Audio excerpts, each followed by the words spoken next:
আসসালামু আলাইকুম রহমতুল্লাহ বরকাতু। আজকে আপনাদের সামনে খুব গুরুত্বপূর্ণ কিছু কথা বলবো, একটা কথা শেয়ার করব।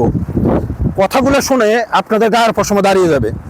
আজকে সকালবেলা একটা ভিডিও দেখলাম, ভিডিওটা হয়তো বা কুমিল্লা বুড়িচংয়ের।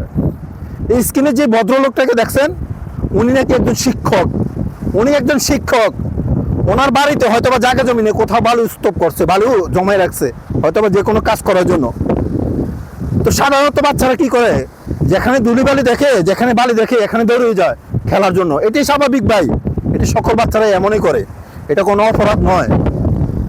৬০ বছরের একটা বাচ্চা ওনার বালু স্তূপে গেছে খেলাধুলা করার জন্য, গিয়া ওই জায়গায় খেলাধুলা করতে আসে, হয়তো বা বালিগুলো একটু এদিকে এদিকে করছে, এটা স্বাভাবিক, এটা করবে, এটা কোনো অন্যায় না, এটা কোনো দোষের কিছু না। উনি কি করছে জানেন, এই মানুষটা, আমার মানুষটা কি করছে জানেন, উনি নাকি একজন শিক্ষক, কুমিল্লা বুড়িচং বাড়ি। ওই বাচ্চাটাকে ধরে, ওই বালুগুলো নষ্ট করার কারণে বাচ্চাটাকে ধরে পানিতে ফেলে দিচ্ছে।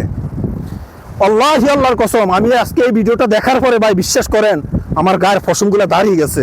কারণ আমারও তো বাচ্চা আছে, আপনাদেরও বাচ্চা আছে।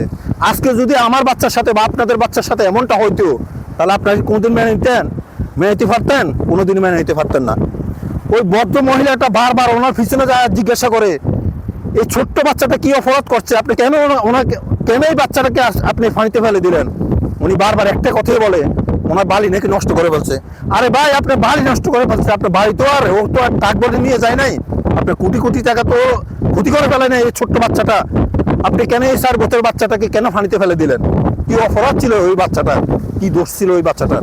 তাই আমরা চাই এই মানুষটাকে খুব দ্রুত আইনের আওতায় এনে কঠোর শাস্তি প্রদান করা হোক, যেন ভবিষ্যতে কোনো মানুষে এরকম মানুষের মতো কাজ না করতে পারে। এই বাচ্চার ভিডিও লিঙ্কটা আমি কমেন্ট বক্সে দিয়ে দিলাম, আপনার চাইলে কমেন্টে গিয়ে পুরো ভিডিওটা দেখতে পারেন।